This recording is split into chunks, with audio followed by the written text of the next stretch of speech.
Selamat malam semuanya. Ya, terima kasih karena sudah hadir di diskusi literasi kopi dan sebagai salah satu pusat studi dan juga kajian literasi kopi konsen dalam memberikan ataupun mewadahi diskusi-diskusi rutin setiap minggunya. Dan pada malam hari ini kita akan berdiskusi dan topiknya sangat menarik sekali, yaitu sulitnya menjadi warga negara Indonesia. Nah, ketika kita bicara definisi warga negara Indonesia, maka kita akan dihadapkan pada soal-soal administrasi. Namun apakah hanya sekedar hal administrasi? Mungkin ini yang akan kita bahas juga. Apa sih benturan-benturan ketika kita tahu bahwa kita tinggal di negara Indonesia dan kemudian kita sulit mendapatkan hak-hak kita ataupun pelayanan publik yang perlu disorot dalam memberikan administrasi untuk warga negara Indonesia. Dan pada malam hari ini kita sudah kedatangan 5 narasumber. Mungkin saya akan sebutkan satu-satu narasumber, dan oleh karena keterbatasan tempat kita dan yang terpenting adalah semangat kita untuk melakukan diskusi ini. Dan saya akan menyebutkan satu persatu narasumber kita pada malam hari ini. Yang pertama ada Pak Abiyadi Siregar. Beliau adalah Kepala Perwakilan Ombudsman RI untuk wilayah Sumatera Utara. Kemudian ada Bang Ismail Sinaga. Beliau adalah PLT Kadis Kependudukan dan Capil Pemerintah Provinsi Sumatera Utara. Kemudian ada Bang Rinto Maha, yaitu praktisi hukum administrasi negara. Dan ada lagi yang keempat, yaitu Bang Jonius TH, yaitu Sekretaris Komisi A DPRD Sumatera Utara. Dan yang terakhir, salah satu inisiator dari diskusi untuk pada malam hari ini, yaitu Bang Uba Pasaribu, yakni Ketua Yayasan Peduli Pemulung Sejahtera. Oke, tepuk tangan untuk kelima narasumber. Perkenalkan, nama saya Lusti Romana Malau. Saya adalah aktivis perempuan di Kota Medan, dan saya dipilih untuk menjadi moderator pada malam hari ini. Oke, baik, tanpa menunggu waktu yang lama, kita akan memanggil kelima narasumber untuk naik ke atas stage kita pada malam hari ini. Silahkan Bapak untuk naik.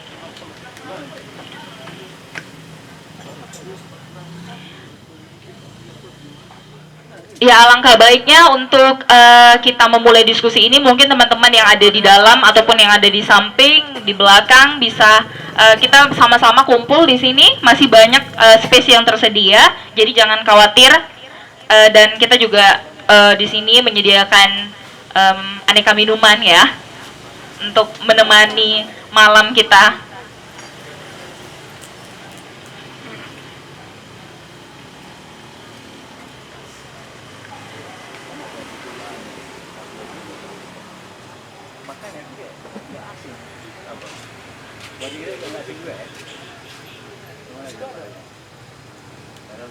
Oke,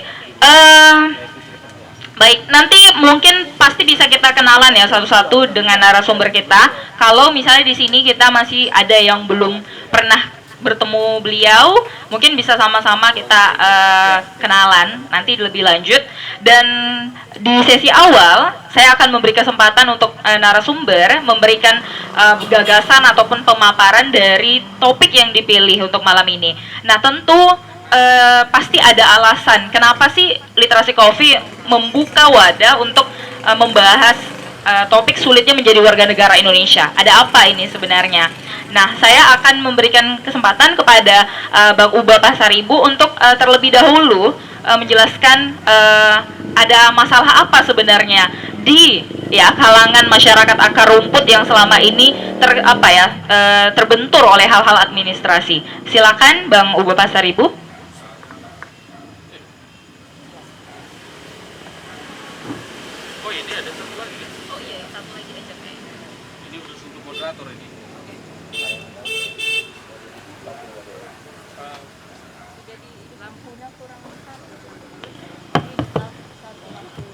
Baik Bapak Ibu, malam ini kita berterima kasih atas kesempatan ini. Kita boleh bertemu di literasi kopi ya, dalam rangka membahas betapa sulitnya mendaftar jadi warga negara Indonesia. Kenapa topik itu saya pilih? Karena memang selama beberapa tahun terakhir saya melakukan pendampingan dan advokasi langsung kepada kaum marginal, ya. Sengaja saya coba memilih betapa sulitnya mendaftar jadi warga negara Indonesia, karena saya sendiri sudah pelakunya ataupun melakukan kegiatan-kegiatan dimaksud, bahwa selama beberapa tahun ini saya terjun ke lapangan. Sementara kalau kita lihat dalam konteksnya, misalnya dalam paparan dalam program daripada Bapak Jokowi, ya, Bapak Joko Widodo selaku Presiden Republik Indonesia, dalam programnya, program Nawacita, salah satu programnya itu mengatakan negara hadir ketika rakyat membutuhkan. Tapi dalam hemat kami selama pendampingan, ya, 3 tahun 4 tahun terakhir ini, kami melihat di sana sini, khususnya di Kota Medan dan Sumatera Utara secara umum, masih banyak persoalan-persoalan administrasi kependudukan yang belum tersentuh oleh tangan negara. Apalagi saya seperti ini, saya sendiri bersama dengan tim, ada relawan-relawan dari Yayasan Peduli Pemulung Sejahtera turun ke lapangan melakukan edukasi dan advokasi tentang betapa sulitnya mendaftar jadi warga negara Indonesia, ya. Salah satu contoh yang kami lakukan selama ini, bagaimana mengedukasi daripada masyarakat itu agar mereka memiliki administrasi kependudukan, misalnya KK, KTP, akte lahir dan lain sebagainya. Karena salah satu pintu akses kepada pintu yang lain, misalnya untuk mendapat hak-hak daripada pemerintah, misalnya, ya, untuk mendapat BPJS Kesehatan, mendapat bantuan-bantuan yang lain, tentunya ada dulu kartu keluarga. Tapi miris di Kota Medan sendiri, ya, di Kota Medan masih banyak hal-hal, fakta-fakta yang sangat klasik lah, ya. Ada masih sampai malam ini saya pegang data, ya, lahir di Kota Medan, besar di Kota Medan, menikah di Kota Medan, bahkan barangkali jika Tuhan izin menjemput, meninggalnya pun di Kota Medan. Tapi fakta mereka tidak memiliki KK dengan KTP. Ya, setelah saya advokasi, contoh ini ada faktanya, ya. Setelah saya advokasi, ini persoalan ini seminggu ini, ya, bukan masalah-masalah yang lalu, ya. Kalau masalah-masalah yang lalu tidak terhitung lagi ribetnya atau banyaknya, dan saya tidak mampu memetakan, ya, berapa banyak sudah saya lakukan advokasi sehingga masyarakat sudah memiliki KK dengan KTP.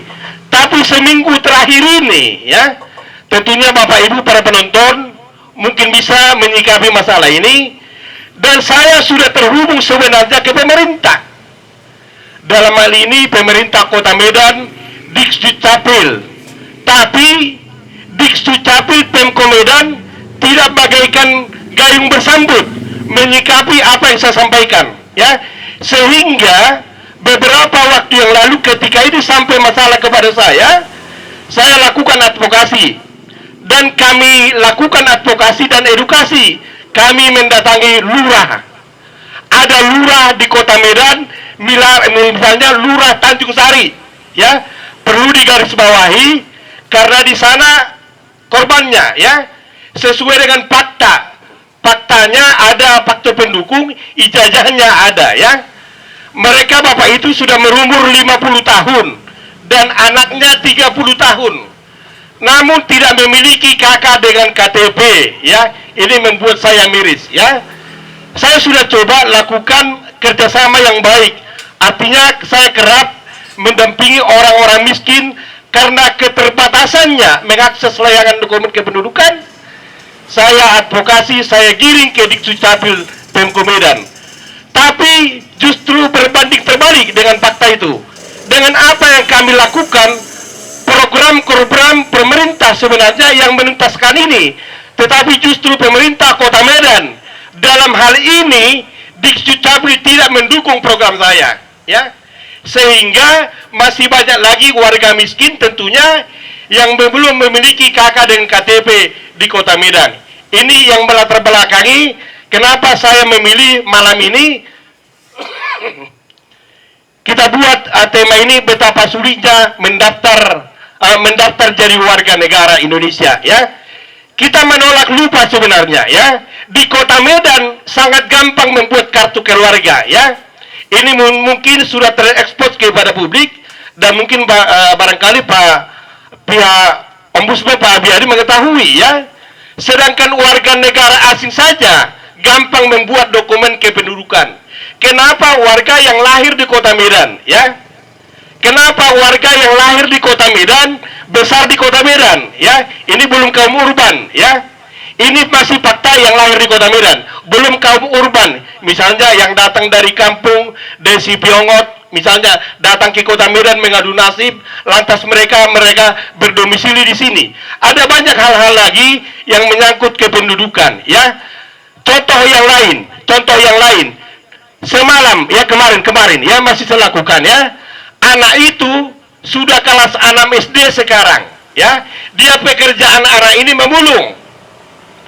Bukan disuruh orang tuanya, bukan, ya. Tapi atas kesadaran anak ini supaya bisa nantinya membeli handphone karena dia sekarang sudah kelas 6, tidak pernah belajar daring, ya. Saya advokasi kemarin, ya, supaya dia memiliki kakak. Sudah 2 kali loh datang ke Diksucapil Pemko Medan dengan meminjam ongkos, meminjam uang, bahkan materainya sendiri tidak mampu membeli, sehingga saya dahulukan pakai uang saya, ya. Jangankan membeli materai, saya sudah tinjau rumahnya, pintu rumahnya pun tidak ada, diangkat-angkat. Pintu rumahnya sendiri terbuat dari bambu, ditutupkan begitu saja. Kalau datang panako atau maling, bisa